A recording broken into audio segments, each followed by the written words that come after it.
Hi and welcome to Philosophy with Phil, with me, Phil Cohen. For today's video I'm going to talk about Israel, and by extension Jerusalem and the Temple, and to talk a little bit about the relationship Judaism has with the land of Israel and Jerusalem and the Temple. I'll start by saying that there are two distinct approaches that Jews have to the land of Israel.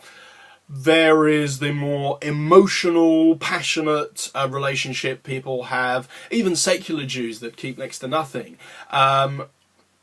will show a deep connection to the land based on the history of the land, and we can see through archaeology that they dig up artifacts that show that there's been a Jewish presence in the land for many hundreds and thousands of years. Then there is these people see the land of Israel as like a Jewish project, if you like, a manifestation of our Judaism, a visible sign of what Judaism comes to represent, and so they take a great deal of pride in the land. And on the other hand, we have the religious connection through the Torah sources that show that the connection the Jews have with Israel. I just want to park an issue that comes up a lot, and that is the difference between anti-Semitism and anti-Zionism. It's quite legitimate to hold criticism against the way the land of Israel is run, the government of Israel. And believe you me, there are plenty of Israelis that do that, Jewish and non-Jewish. There are Jews in the Israeli parliament that hold the government to account, and everywhere you turn in Israel, there'll be people that have something to say about what's wrong with the country and what can be done better. But there's one thing to do that, but it's quite another to single out the land of Israel above all others as a Jewish state and treat it differently from other countries. And I think for me, that oversteps the mark and starts to veer into anti-Semitism. Of course, be critical. Of course, not everything Israel does is perfect. It's run by human beings. But to ignore the failings of other governments and focus solely on Israel, to me, shows a bias and a discrimination that is unacceptable.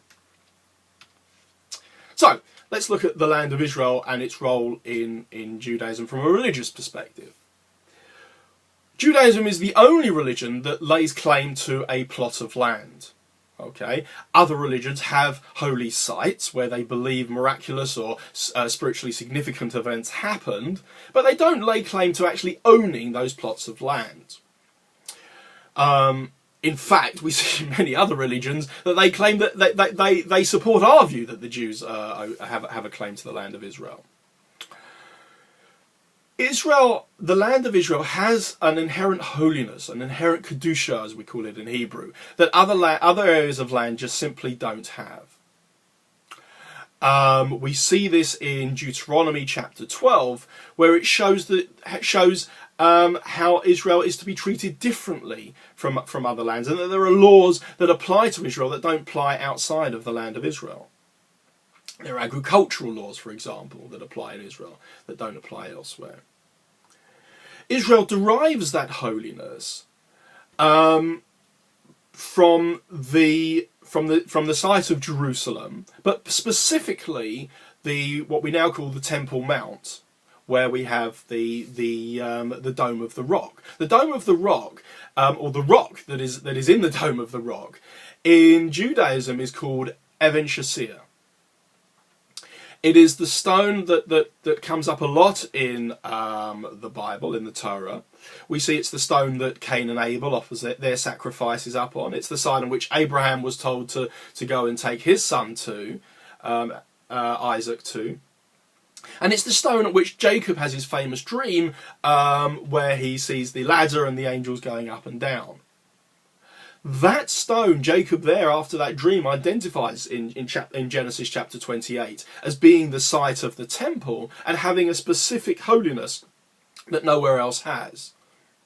According to deeper sources, they see the creation of the world, of the earth, as emanating from that stone, from that area of land. And that as I say, that kedusha, that spirituality, diffuses out to the rest of the land of Egypt. The significance of Jerusalem and that site in Judaism cannot be overstated. We pray facing Jerusalem wherever we are, even without the temple being there. And as I say, the patriarchs before the temple was born saw a special significance there.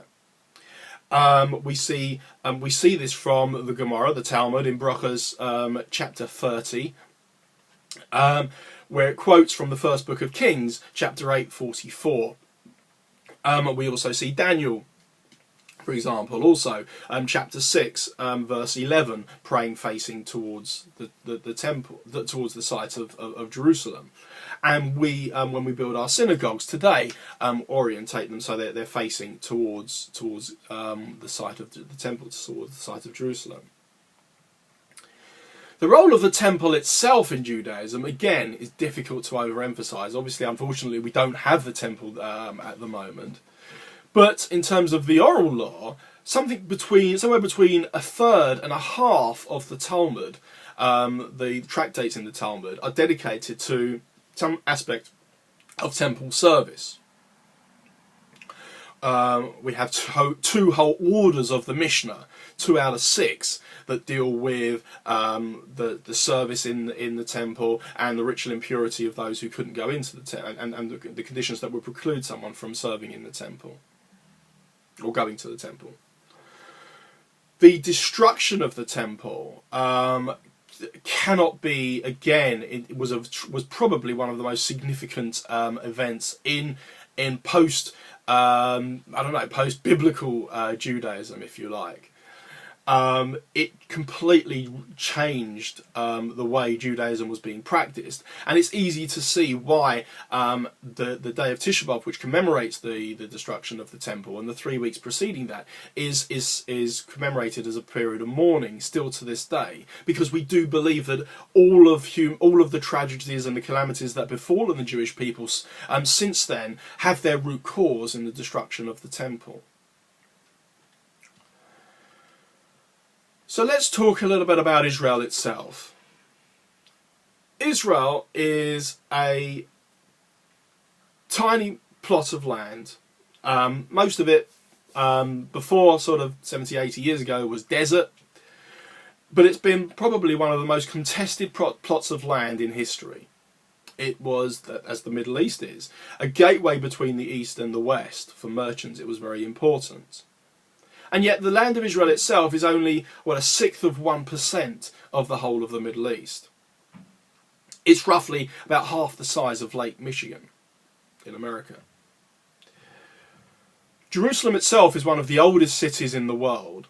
It's been destroyed twice, besieged 23 times, attacked 52 times, and captured and recaptured 44 times.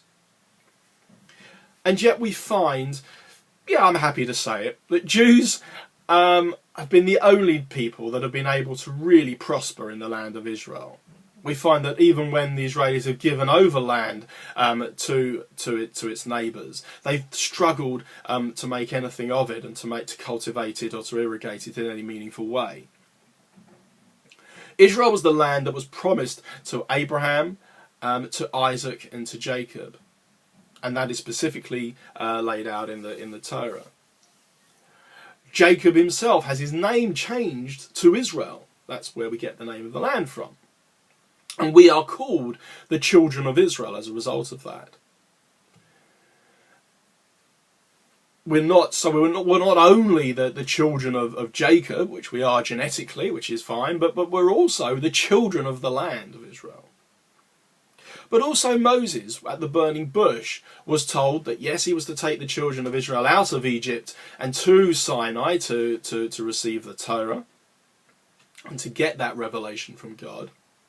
But they were to then go on to the land of milk and honey, a land that has milk that nourishes infants and babies, and also produces honey, which is something that nourishes older people whose digestion is perhaps weaker or a teeth aren't as strong for solid food. It nourishes young and old. So, what is it that's so great about Israel these days? Well, I think it's fair to say, well, Israel, yeah, as I've said, it is the only liberal democracy in the Middle East.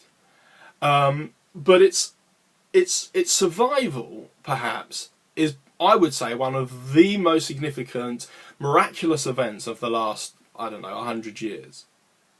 The fact that Israel has survived by its wits, not by its firepower. It has survived because it has outsmarted its opponents. Is truly a sign of divine intervention to me. And you can read stories, particularly about the Six-Day War in 1967, that just defy logical explanation, rational explanation. How do we see this? Well, Israeli academics produce more scientific papers per capita than anywhere else in the world. Israel has the highest ratio of college degrees per person than anywhere else in the world. Israel has the highest number of museums per person than anywhere else in the world. Beersheba has the largest number of chess Grand Masters than anywhere else in the world. Israel has the third highest rate of entrepreneurship than anywhere else in the world. And it has the highest rate of entrepreneurship amongst women and amongst those over 55 than anywhere else in the world. It was ranked by the OECD as the most innovative country in the world. And with more than 3,000 high-tech companies and startups, Israel is definitely the startup nation, as it's been called, and has the highest concentration of high-techs and startups anywhere else outside of Silicon Valley.